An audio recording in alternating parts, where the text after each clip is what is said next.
বিসমিল্লাহির রহমানির রহিম। পলিটেকনিক উচ্চ বিদ্যালয় রংপুর আয়োজিত অনলাইন ক্লাসে সকলকে স্বাগত জানাচ্ছি। শুভ সকাল।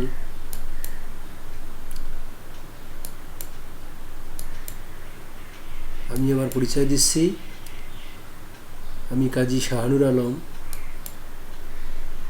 সহকারী শিক্ষক, পলিটেকনিক উচ্চ বিদ্যালয় রংপুর সদর, রংপুর।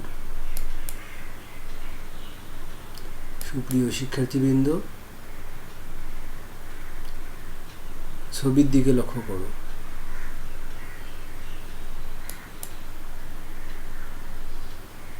আজ আমি অষ্টম শ্রেণীর দ্বিতীয় অধ্যায় নিয়ে আলোচনা করব। সুপ্রিয় শিক্ষার্থীবৃন্দ, ছবিতে দেখতে পাচ্ছ তোমরা একটা মেয়ে সিঁড়ি বেয়ে উপরের দিকে উঠছে। একটা মেয়ে কি করছে? সিঁড়ি বেয়ে উপরের দিকে উঠছে, অর্থাৎ সে উপরতলার দিকে যাচ্ছে, নিচের দিকে নামতেছে না, অর্থাৎ তার চলাটা হলো ঊর্ধ্বগামী। শিক্ষার্থী বন্ধুরা, তোমরা তো মাটির ব্যাংকে কয়েন জমা রাখো, তাই না? তো মাটির ব্যাংকে কয়েন জমা রেখে ব্যাংক ভর্তি হলে তোমরা কি করো? ভেঙে অনেক টাকা পাও, তাই তো? ছোটবেলায় কম বেশি সবাই এই কাজটি করে থাকে। আস্তে আস্তে যখন তুমি বড় হবা, তোমার হাতে যখন টাকা পয়সা আসবে বা তুমি ইনকাম করতে শিখবা, তখন টাকা কোথায় রাখবা? তুমি ব্যাংকে রাখবা। আমাদের দেশে অনেক ব্যাংক রয়েছে, সোনালী ব্যাংক, রূপালী ব্যাংক, অগ্রণী ব্যাংক। রাষ্ট্রায়ত্ত ব্যাংকগুলি ছাড়াও বেসরকারি অনেক ব্যাংক রয়েছে, যেগুলোতে আমরা কি করি? টাকা জমা রাখি। টাকা জমা রাখলে 15-20 বছর পরে ব্যাংক তোমাকে কি করে? অনেক বেশি টাকা দেয়। তুমি যে যত টাকা জমা রাখবা তার থেকে বেশি পরিমাণে টাকা দিয়ে দেয়। হ্যাঁ, আজকে আমরা অষ্টম শ্রেণী দ্বিতীয় অধ্যায় নিয়ে আলোচনা করবো। আমি আগেও বলেছিলাম, দেখবো আমরা শতকরা বৃদ্ধি। মানে ব্যাংকে টাকা জমা রাখলে সেটি কি হারে বৃদ্ধি পায়। 100 টাকা এক বছরে, 100 টাকা এক বছর ব্যাংকে রাখলে ব্যাংক থেকে এক বছরে কত টাকা বেশি পাওয়া যায়। সুপ্রিয় শিক্ষার্থীবৃন্দ, পাঠে মনোযোগ দাও, খাতা কলম নিয়ে বসে পড়ো। আশা করি মনোযোগ দিলে শিখতে পারবে, জানতে পারবে, বুঝতে পারবে, করতে পারবে। হ্যাঁ, চক্রবৃদ্ধি মুনাফা কী বলতে পারবে, সমৃদ্ধ মূলধন কী বলতে পারবে, সরল মুনাফা চক্রবৃদ্ধি মুনাফার পার্থক্য নির্ণয় করতে পারবে, চক্রবৃদ্ধি মুনাফা সংক্রান্ত গাণিতিক সমস্যাগুলো সমাধান করতে পারবে।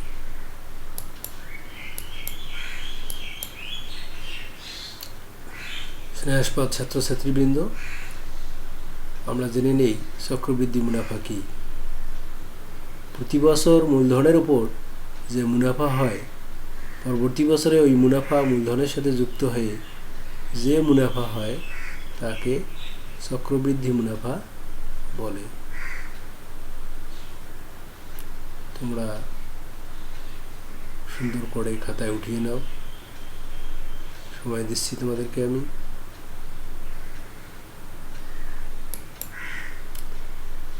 এরপরে দেখব সবৃদ্ধ মূল। বৃদ্ধিপ্রাপ্ত মুনাফা সহ মূলধনকে একত্রে সবৃদ্ধ মূল বলে।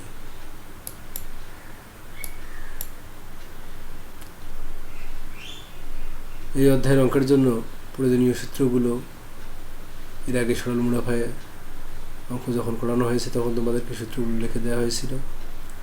আজকে এই সরল মুনাফা সূত্রের পাশাপাশি চক্রবৃদ্ধি মুনাফা সংক্রান্ত সূত্রগুলো তোমরা লিখে নাও। শুরুতেই আগের দিনের সূত্রটি, সরল মুনাফা I ইকুয়াল PNR বা PRN।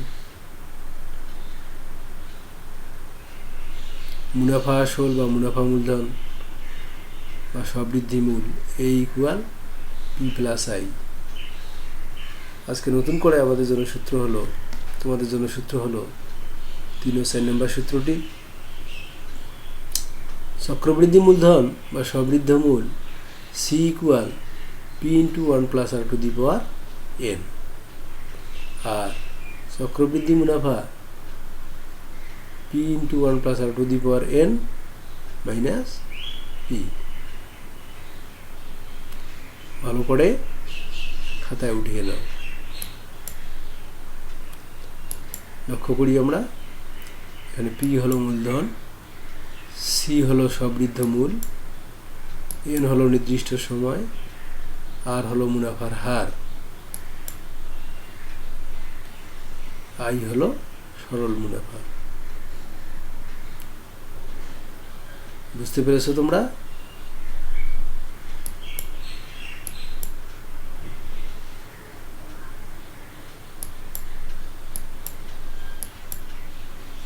লক্ষ্য করো বন্ধুগণ, যে 5% হারে 100 টাকা প্রথম বছরে বৃদ্ধি পেয়ে হয় 105 টাকা।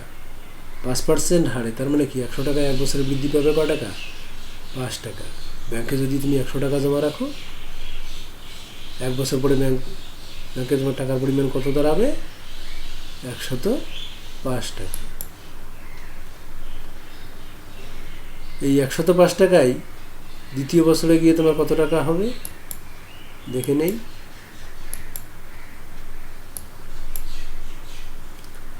এই 105 টাকা দ্বিতীয় বছরে গিয়ে তোমার দাঁড়াবে 110 টাকা 25 পয়সায়। এটাই হলো চক্রবৃদ্ধি মুনাফা। সুপ্রিয় শিক্ষার্থীবৃন্দ, আমরা এখন একটি অঙ্ক করব।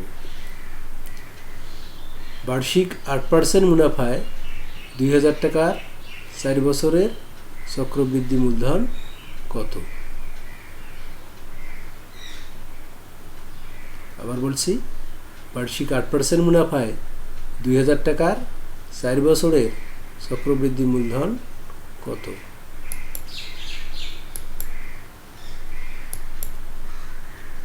অঙ্কটি করছি আমি, তোমরা মনোযোগ দিয়ে বোর্ডের দিকে তাকিয়ে আমি যা বলি আমার কথাগুলো শ্রবণ করে বুঝো এবং খাতায় উঠিয়ে নাও। আমাদের দেওয়া ছিল মুনাফার হার 8%। মুনাফার হারকে আমরা কি দ্বারা প্রকাশ করব? R দ্বারা। R ইকুয়াল 8%, অর্থাৎ 8 ভাগ 100। 100 দ্বারা 8কে ভাগ করলে আমরা পাবো 0.08। মূলধন P ইকুয়াল 2000 টাকা, সময় N ইকুয়াল 4 বছর। চক্রবৃদ্ধি মুনাফা C ইকুয়াল কত? আমরা জানি চক্রবৃদ্ধি মুনাফা C ইকুয়াল P ইন্টু চক্রবৃদ্ধি মূলধন জানি আমরা, চক্রবৃদ্ধি মূলধন C equal P into 1 plus R two the power N। যথাস্থানে মানগুলো বসে দিলে আমাদের ফলাফল চলে আসতেছে 2720 টাকা 98 পয়সা। এটা আমাদের সবৃদ্ধ মূলধন। আরেকটি অঙ্ক দেখব, যে একই হার মুনাফায় কোনো মূলধন 1 বছরান্তে চক্রবৃদ্ধি মূলধন 525 টাকা এবং 2 বছরান্তে চক্রবৃদ্ধি মূলধন 551.25 টাকা। মূলধন কত? অনুরূপভাবে এই অঙ্কটি আমি করে রেখেছি, আমি বলছি, তোমরা শোনো, বুঝো, উঠাও। দেওয়া আছে 1 বছরান্তে চক্রবৃদ্ধি মূলধন 525 টাকা বা P equal 1 plus R two the power N equal 525 টাকা। শিক্ষার্থী বন্ধুগণ, এখানে একটু প্রিন্ট মিস্টেক হয়েছে। 525টা ইংলিশ ডিজিটে চলে আসছে 525। তোমরা এটা ঠিক করে নিও, কেমন? P into 1 plus R two the power N, এনের পরিবর্তে এখানে 1 বছর, 1 বসানোর প্রয়োজন নাই, ইকুয়াল 525, এটি সমীকরণ 1। অনুরূপভাবে দ্বিতীয় বছরান্তে চক্রবৃদ্ধি মূলধন 551.25 টাকা, বা সূত্রটি হচ্ছে আমাদের P into 1 plus R to the power N, এনের পরিবর্তে এখানে 2 বসবে, 2 বছর যেহেতু ছিল, ইকুয়াল 551.25 টাকা। এটি হলো সমীকরণ 2। তাহলে সমীকরণ 2কে সমীকরণ 1 দ্বারা আমরা কী করব? ভাগ করব। ভাগ করলে এখান থেকে 1 প্লাস আর এর মান পাচ্ছি 1.05। এখন এই 1 প্লাস আর এর মানটা, 1 প্লাস আর এর মানটা কোথায় বসাবো? 1 নম্বর সমীকরণে বসাবো। সেখান থেকে কার মান পাচ্ছি? পি এর মান। কি পাওয়া যাবে? 500 টাকা। অর্থাৎ আমাদের মূলধন হলো 500 টাকা। সুপ্রিয় শিক্ষার্থীবৃন্দ, তোমাদের জন্য সময় বরাদ্দ থাকবে, সুন্দর সুষ্ঠু করে তোমরা অঙ্কটি উঠিয়ে নাও।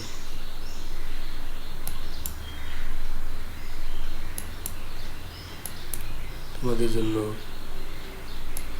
একটা কাজ, 5% মুনাফায় 2000 টাকার 3 বছরের চক্রবৃদ্ধি মূলধন বের করো। আশা করি তোমরা প্রত্যেকেই পারবে।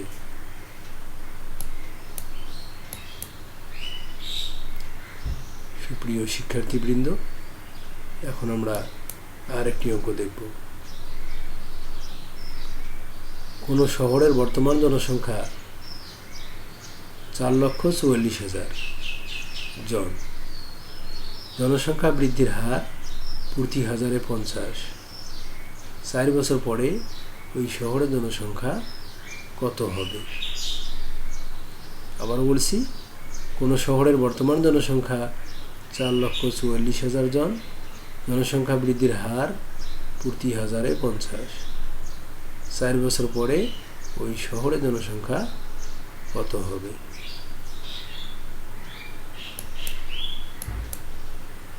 অঙ্কটি করছি আমি, তোমরা একটু মনোযোগ দাও।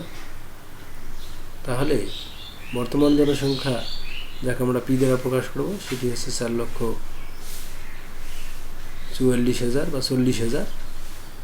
জনসংখ্যা বৃদ্ধির হার, খেয়াল রাখবা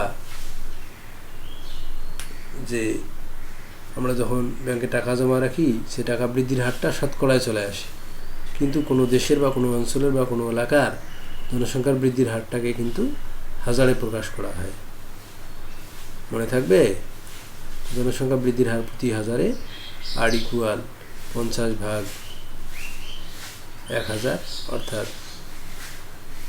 0.05 পাবো। সময় এন ইকুয়াল 4 বছর। তাহলে 4 বছর পরে এই শহরের জনসংখ্যা হবে। অর্থাৎ সবৃদ্ধ মূল যে সূত্রটি, সেই সূত্রটি এখানে ব্যবহার হবে। C equal P into 1 plus R to the power N. যথাস্থানে মানগুলো বসিয়ে দিয়ে ক্যালকুলেশন করো, রেজাল্ট চলে আসবে। 4 বছর পরে আমরা ওই শহরের জনসংখ্যা পেয়েছি 5,34,823 জন। ক্লাসে থাকলে দলে কাজ করতা। রফিক সাহেব 8% মুনাফায় একটা ব্যাংক হতে 12,000 টাকা ঋণ নিলেন। 5 বছর পরে তিনি মুনাফা সহ ঋণ পরিশোধ করবেন। যেহেতু দল নেই, বাসায় তোমরা দুটো কাজেই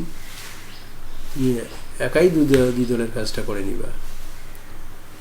অ্যাপোলোনিয়াস দলের কাজ ছিল রফিক সাহেব চক্রবৃদ্ধি হারে কত টাকা মুনাফা সহ পরিশোধ করবেন, আর পিথাগোরাস দলের কাজটি ছিল রফিক সাহেবের ঋণকৃত টাকার সরল মুনাফা ও চক্রবৃদ্ধি মুনাফার পার্থক্য বের করো। সুপ্রিয় শিক্ষার্থীবৃন্দ, এতক্ষণ চক্রবৃদ্ধি মুনাফা সংক্রান্ত বেশ কিছু গাণিতিক সমস্যার সমাধান করা হলো।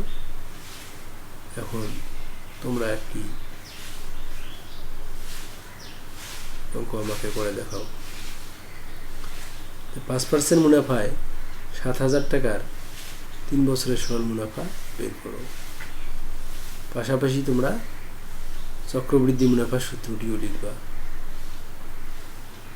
তোমাদের জন্য 3 মিনিট সময় বরাদ্দ, কাজটি করে দিবা। সুপ্রিয় শিক্ষার্থীবৃন্দ, সময় শেষ হয়ে এলো।